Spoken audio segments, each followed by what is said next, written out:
transformative industry in Louisiana. The equine industry is all pervasive. Can I just take a poll? Can you put up your hand if you've ever either owned, ridden a horse, or been to an equine or equestrian event? Yep, quite a few people are putting up their hands, and you would be in very good company because there are in excess of 40,000 horse owners in this fine state, and the equine industry accounts for an economic impact of, would you believe it, according to the Horse Council, the American Horse Council, of over $3 billion per year. Now, if that wasn't enough, then let me just tell you it impacts the lives of so many people throughout the state, whether it is for horse racing, thoroughbreds, quarterbreds, whether it's for shows, competitions, or simply recreation.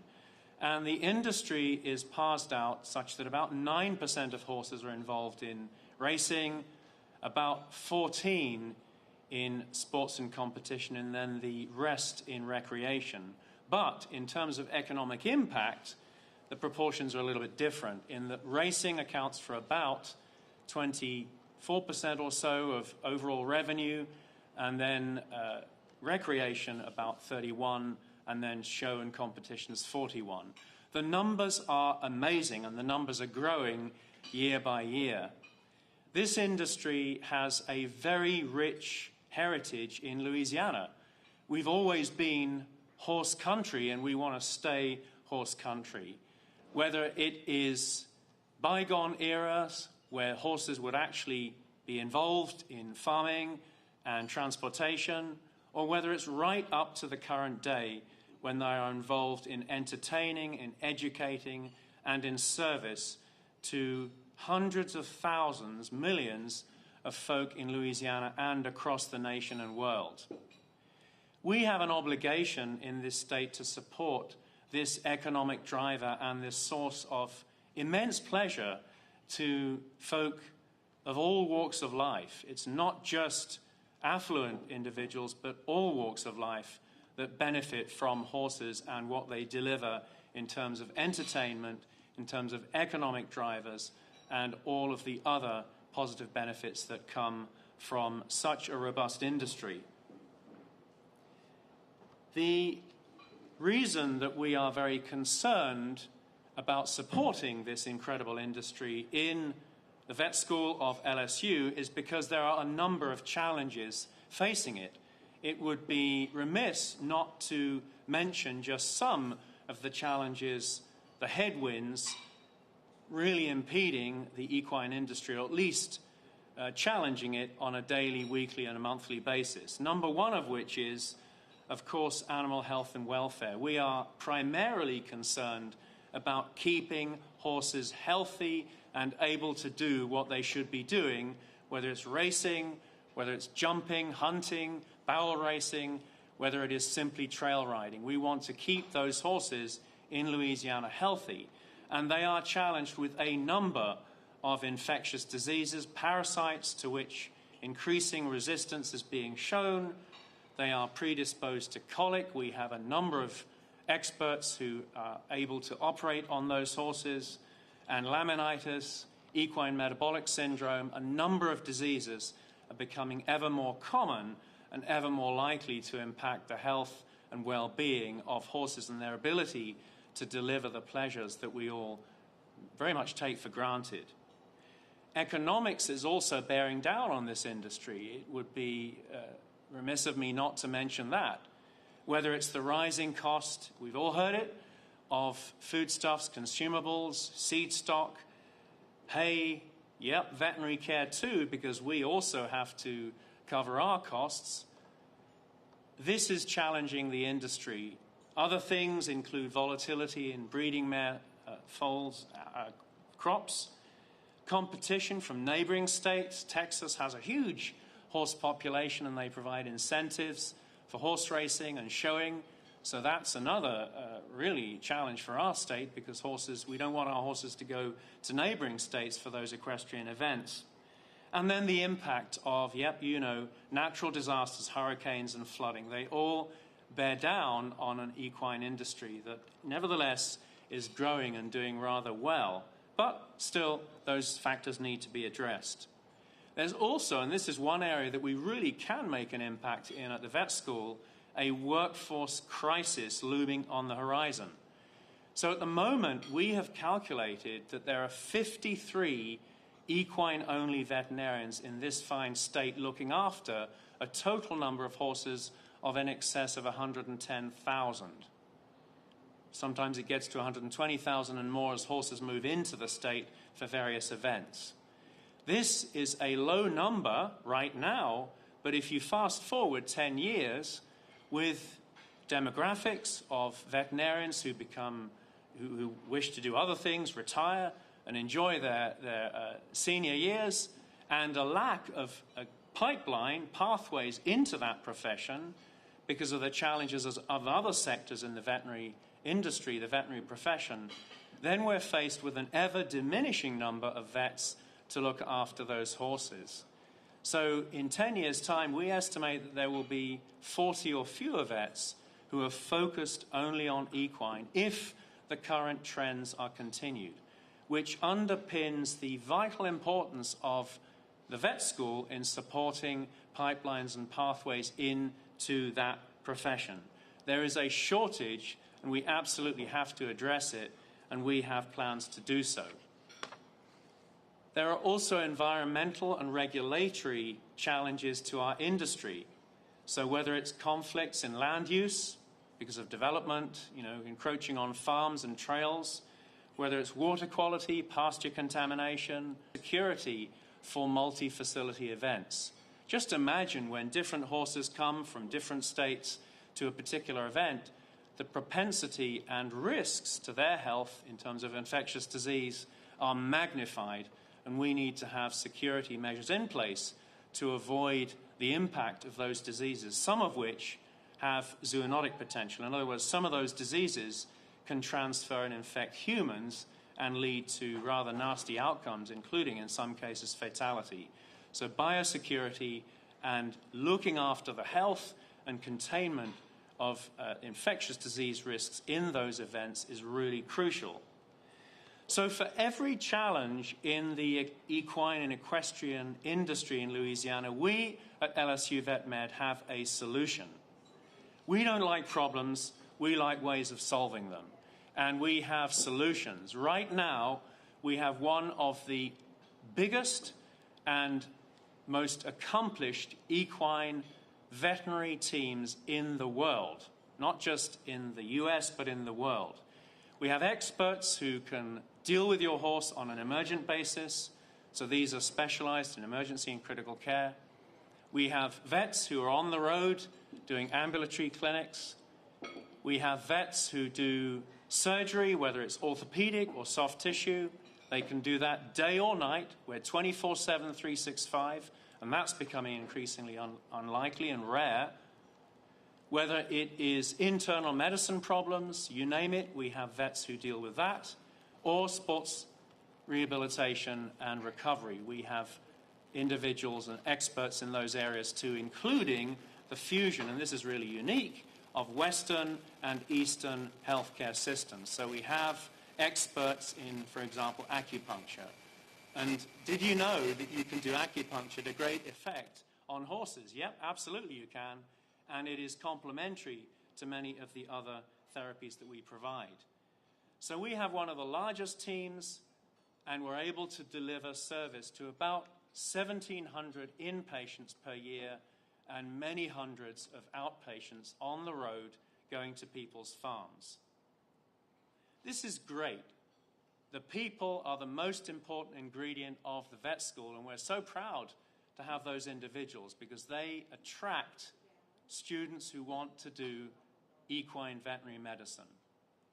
But the reality is our facilities are not where they need to be.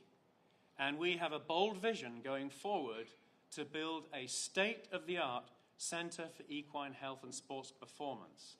The only thing between us and that vision is a mere $40 million. But we are getting there, and we're boldly embarking on a philanthropic campaign to make this vision happen. And our development team and our assistant dean for Outreach and Strategic Initiatives, Bunny Cannon, and our strategic communications and marketing team are doing an awesome job in showcasing what we do and in promulgating that important message to anybody who has any interest at all, hence me being honored to be addressing you today. So we have the people, and we're able to deliver some pretty awesome services right now, but we can do so much more if we have this vision come to fruition. We'll be able to expand our caseload and accommodate and compensate for that attrition in number of equine vets going forward. We'll be able to train more veterinary students. We've just increased our class size to 200 DVM, Doctor of Veterinary Medicine students per year.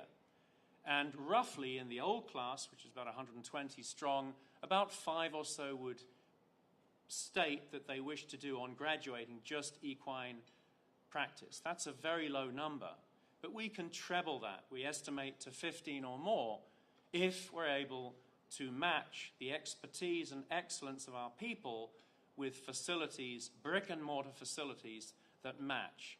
And we are on the way of realizing that dream with the help of all of our colleagues at LSU. But it's not just educating, as important as that is, and that's our raison d'etre. That's why we exist, to educate both veterinary students but also graduate students, master's, PhD, and in addition we're developing now a school for veterinary technology, veterinary nurses, veterinary technicians that are equally or in fact more important than veterinarians in delivering that sort of clinical care that we aspire to. And that veterinary technology school will be up and running, we hope, next year, accepting their first cohort of veterinary technology students that will be equally important to the expansion in our DVM class size. They work hand in hand, synergistically. But it's not just educating and delivering excellent clinical care day and night, 365 days a year, but it's also generating the new knowledge that will lead to the new diagnostic tests and treatment modalities that we will rely on as we go forward, whether it's surgical, medical, emergent. We are doing research in all of those areas, in areas such as musculoskeletal mechanics, in areas such as the pathogenesis, the disease mechanisms of colic, abdominal pain in horses, and all of the various reasons for them to have abdominal pain and how to correct them with surgery. In laminitis, a devastating disease representing inflammation of the hoof lamellae. In other diseases, in bleeding guts, in epithelial bleed, for example, which is a cause of lack of performance in some racing horses. We're doing research in that and a whole lot more besides to generate the new knowledge that we will need to deliver excellence going forward in years to come in diagnostic tests and in the sort of treatments that will keep horses in Louisiana safe and well. In addition to that, we are developing new ways of getting into vet school. We're partnering with 4-H and FFA, Future Farmers of America, in developing pipelines into the veterinary school in very talented individuals even before they've entered their undergraduate program. So there have to be some evidence, the evidence of large animal interest, evidence of GPA requirements, and evidence of continuing service learning throughout their undergraduate degree, but we're able to work with the School of Animal Sciences and LSU Alexandria in developing those pipelines that essentially capture those passionate individuals before they lose that passion and go off into different trajectories. So we have a duty to deliver those pipelines, and we are delivering on them month in, month out. And we've already got a number of students involved in this so-called LEAD V program, LSU Early Admission for Developing Veterinarians. We also do a lot of testing through our world-class American Association of Veterinary Laboratory Diagnosticians accredited diagnostic lab. It's the state veterinary diagnostic lab, now rebranded LSU Diagnostics, still affectionately known by the longer name of Louisiana Animal Disease Diagnostic Lab. But try saying that quickly on the phone in the dead of night. LSU diagnostics, much easier to say. So we deliver a number of crucial diagnostic tests in horses, whether it's viral encephalitis, whether it's gut worms, whether it is different bacterial diseases like strangles. We have tests to ensure that those horses are monitored and kept healthy throughout their lifespans and throughout their working lives. And we're very proud to interact with a number of strategic stakeholders and partners. We definitely regard these as partners in our mission to safeguard Louisiana's animals, whether they're horses, wild animals, or companion animals. And they, of course, include the Louisiana Racing Commission, the Louisiana Quarter Horse Breeders Association, and any number of the 63 equine associations that exist in Louisiana. We wish to be great partners and great colleagues, and we wish to be as accessible and as approachable and as collaborative as we could possibly be. We're also great partners to the Louisiana Department of Agriculture and Forestry. I hope so, because their commissioner is an alumnus of ours, Commissioner Dr. Mike Strain, and he and I have a great relationship working on such awesome initiatives like the Equine Health Program, Healthy Horses, Healthy State, which was very much his flagship, and he continues to promote equine health.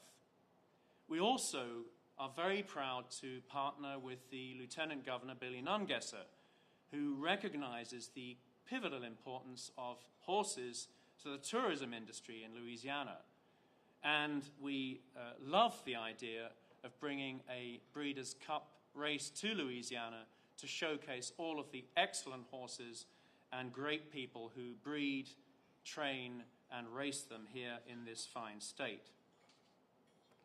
So how can you in the media help us? Because everybody has a role to play, and we all want this state to be the best version of itself, growing and becoming recognized for so many things beyond the awesome things that it already develops on a worldwide scale: culture, food, traditions. We want to be known as one of the premier horse states in America. So first of all, obviously raising, which is what we're doing now, raising public awareness of the importance of the equine industry to Louisiana and further afield is pivotal. Obviously, it's an economic driver. It's $3 billion worth of economic impact per year, but it also impacts the lives of people in so many richer ways in terms of their pleasure of life. Whether you like watching racing, whether you want to tipple and do some gambling at a racetrack, whether you like hunting, whether you like trail riding or barrel racing, whatever your passion, horses deliver it, and they are making lives and livelihoods every single day. We would be thrilled if you feature us in some of your news releases in terms of what we're doing at LSU, and we have distinguished guest Provost Troy Blanchard here right now.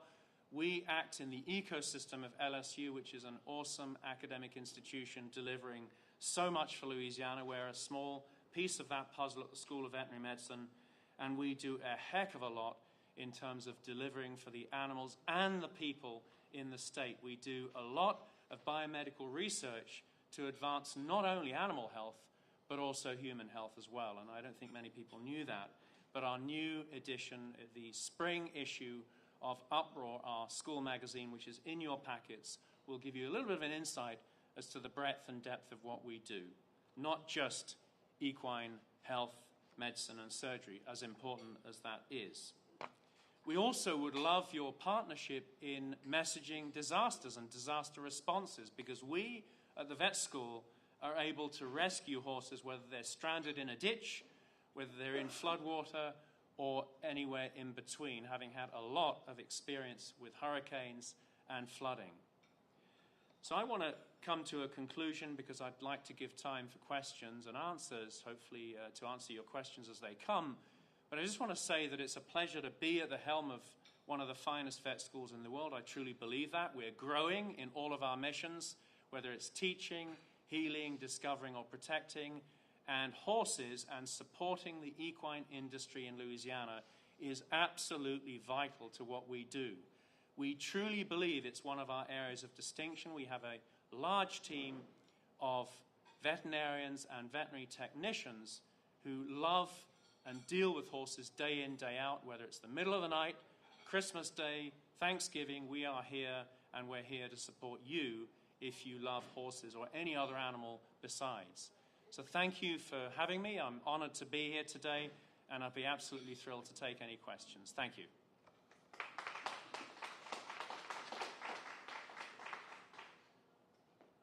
Dr. Gardner, when they ask the question, I'll repeat it. Hi, Dr. Gardner, Piper Hutchinson, Louisiana Illuminator. The legislature appropriated $3.5 million to LSU for the purchase of the Copper Crown Equestrian Center in Opelousas, with the reason given being that it would be used by the veterinary school. Can you tell me what the school intends to do with the facility? Well, we have a large vision for a new equine center of excellence. In terms of that specific vision, that's to be determined. So, I mean, we've yet to engage fully on those conversations, but we have a number of potential uses of a facility like that. But right now, we're laser focused on our current people and our current vision for a center on the LSU Vet Med campus, and that is our major focus right now. So this was not something that the vet school had asked for? We have currently focused philanthropic efforts on our vision for a center of excellence on our campus, and that's been our main focus currently, correct?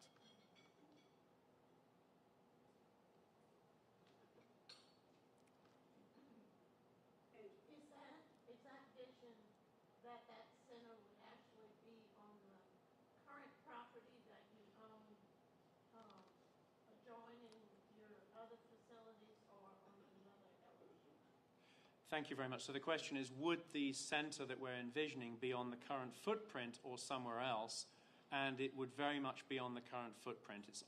We believe it'll be located. I mean, our schematic design, and we've done some detailed review of traffic flows and so on, it will be on the northwestern part of our campus. So it is actually within the footprint of LSU Vet Med as it currently stands.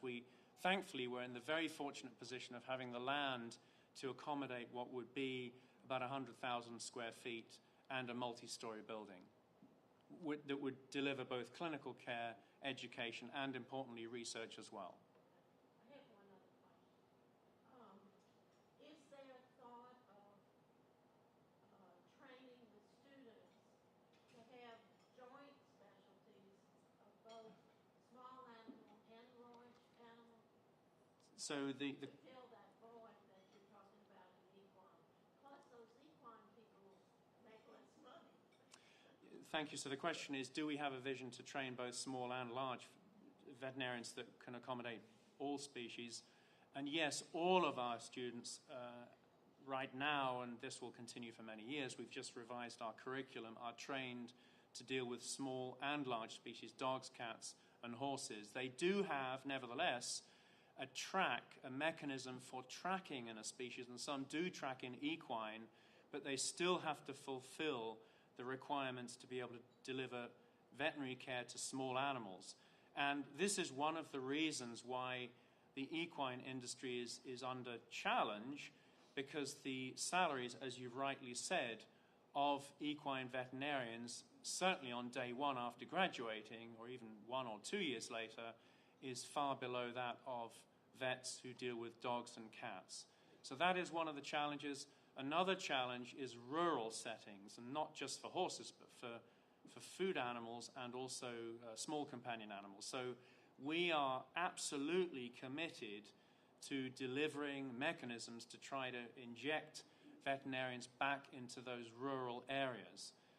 Now, there was until recently a scheme to facilitate that, the Veterinary Medicine Loan Forgiveness Program, Loan Repayment Program, but that's delivered by the United States Department of Agriculture, NEFA, but that's been frozen right now, to the best of our knowledge. It hasn't been, there's no evidence of it continuing. Whether it will or not is debatable. But various states are actually delivering their own loan forgiveness programs for veterinarians if they commit. There are 27 states across the nation who are delivering these statewide programs rather than at the federal level to fill the gap. If those graduates will commit to a certain period of time of work within rural counties, it would be wonderful if we had a similar mechanism in Louisiana, but I think it will take those sort of incentives to really have a big impact on rural representation of veterinarians. And this is a global phenomenon, global challenge. Yes? Did you say that diseases among horses is increasing? I'm not sure specifically diseases in general, but there are certain diseases that are becoming more prevalent or recognized, like equine metabolic syndrome, for example, that's associated with obesity, insulin resistance, laminitis. So that's being increasingly recognized and recognized as a threat.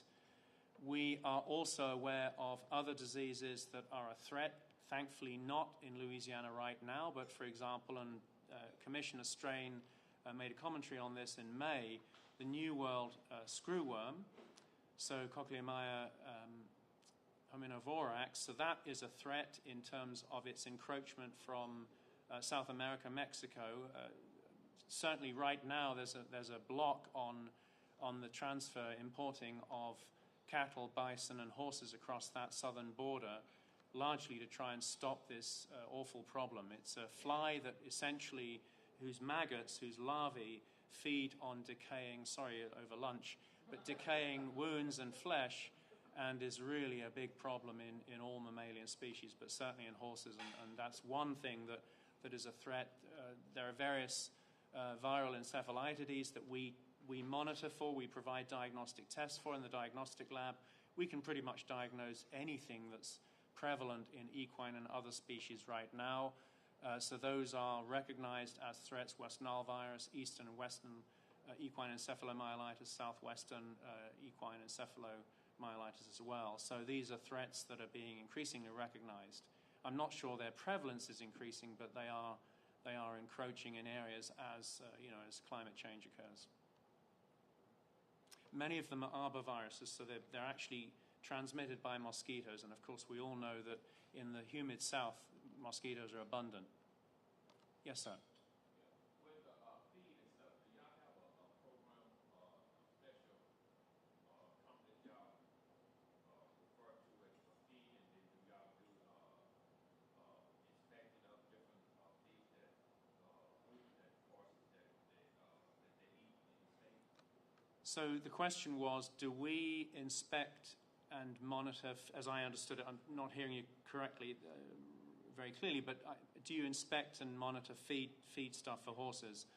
We don't directly, although we have had occasion to check them for certain diseases like clostridial diseases, and we had an outbreak of such last year that we were able to diagnose through our diagnostic lab. However, we have an excellent College of Agriculture and an ag centre that has representation across all 64 parishes, and they do some work on feed stuff and monitoring. And we have a very good collaboration with our colleagues in the College of Agriculture. We do a lot of collaborative work together, but we ourselves at the vet school don't directly, routinely at least, test equine feedstuffs. Who's going? Yes. Could you tell us your vision for this new equine center? Is there another university that maybe has one currently that you would compare this to? Yes, thank you very much indeed. So the question is, could I articulate a vision for the center? Absolutely. We have carefully considered what it would take, and it would take a building of about 100,000 square feet with multiple different wards, including isolation, including colic, surgery wards, soft tissue, both colic and non-colic. It would include an intensive care unit, an emergency area, an area for reproductive sciences, theriogenology, and underwater treadmills for rehabilitation from orthopedic and sports injuries.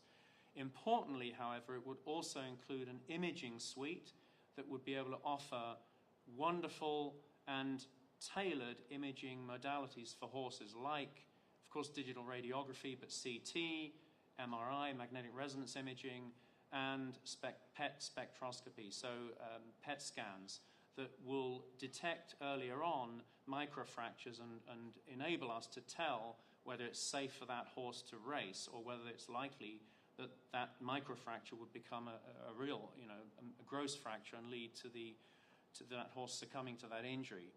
So it would provide all of those modern medical and surgical facilities. It would provide a wonderful space for teaching with seminar rooms, and on the second floor we envision research labs to enable a very close juxtaposition between new knowledge being translated to diagnostic tests and treatments in the floor below.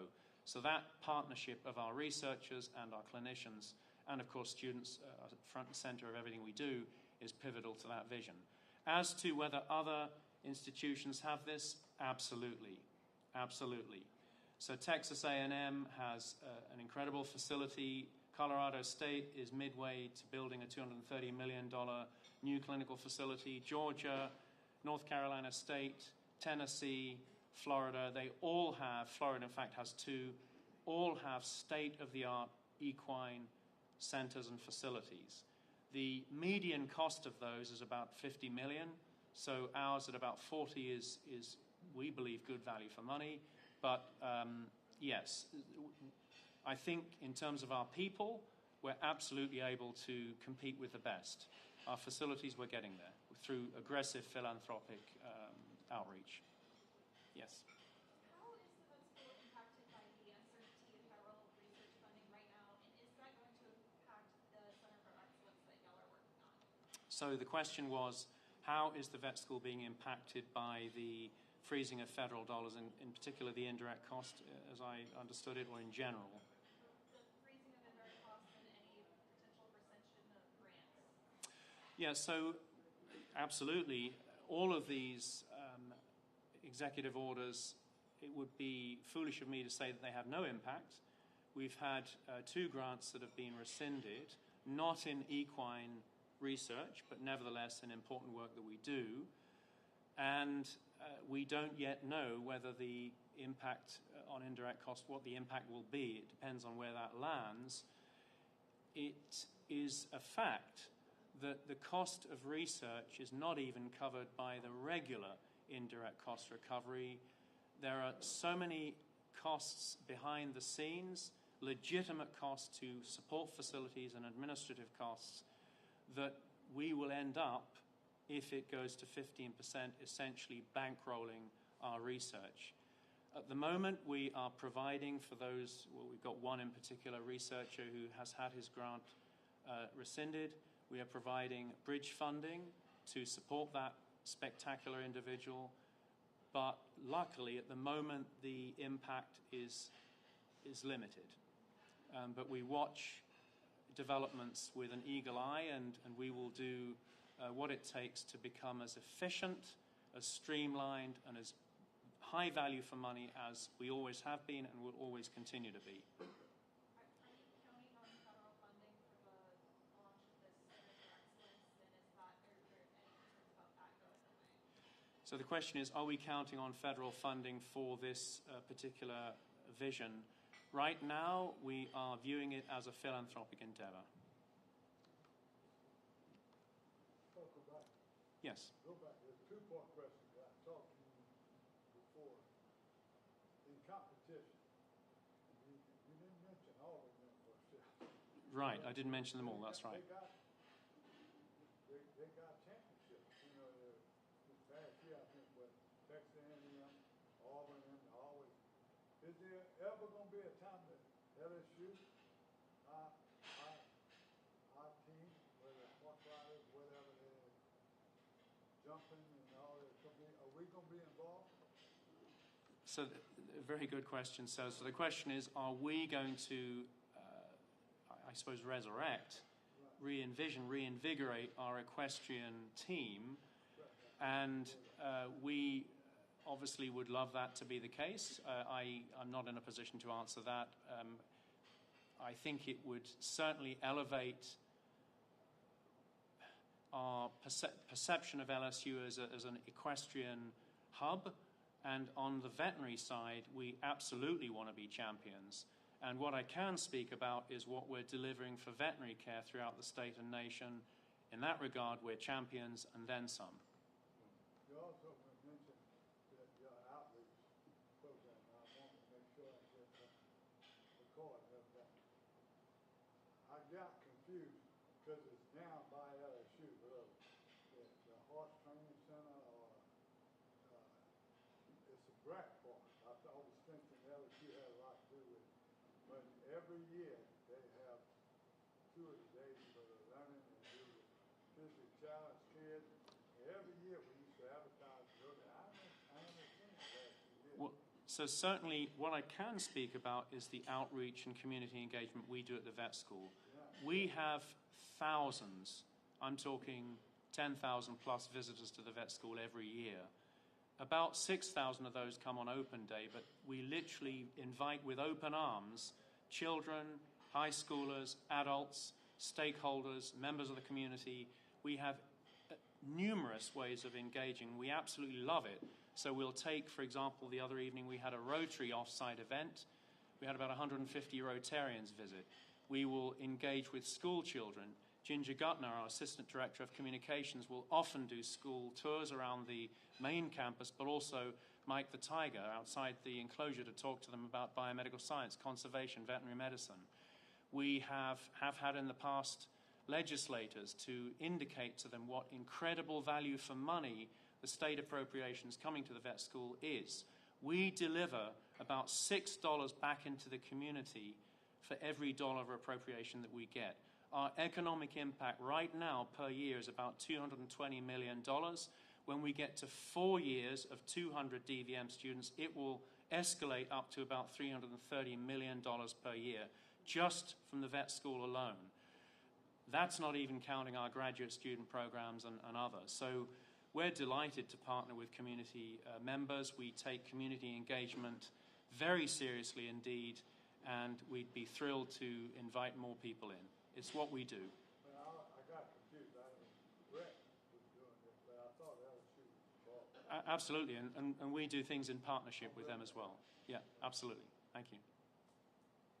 Yes. Would you be willing to comment on the use of ivermectin in humans? Yeah, so the question was, would I be willing to comment about the use of ivermectin in humans? Absolutely. It has specific licensed uses when human ivermectin products are used. Equine products are dangerous to be taken by people, and the disinformation about the value of it in certain disease states is unfortunately leading to people thinking that they're going to cure any number of diseases by taking some horse medicines. This is a very dangerous thing to do. It has a known plethora of adverse effects if given in overdose, and if you're taking horse medication, you're going to overdose yourself, including neurological deficits and seizures, etc. So it has its uses if the right products are used, but please don't take horse ivermectin. I think, John, did you have a question? And last question. Okay, John. You mentioned a number of organizations you work with.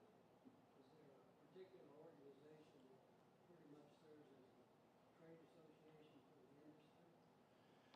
So is there an organization that serves as the trade association? Well, we partner closely with the Racing Commission and with the Quarter Horse Breeders Association, but about to be signed is a bill that will become an act to form a Louisiana Equestrian Corporation, and I'm very eager to see what that will lead.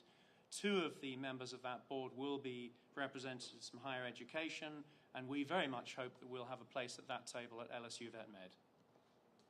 I think that's it. Thank you. Thank you very much. Thank you.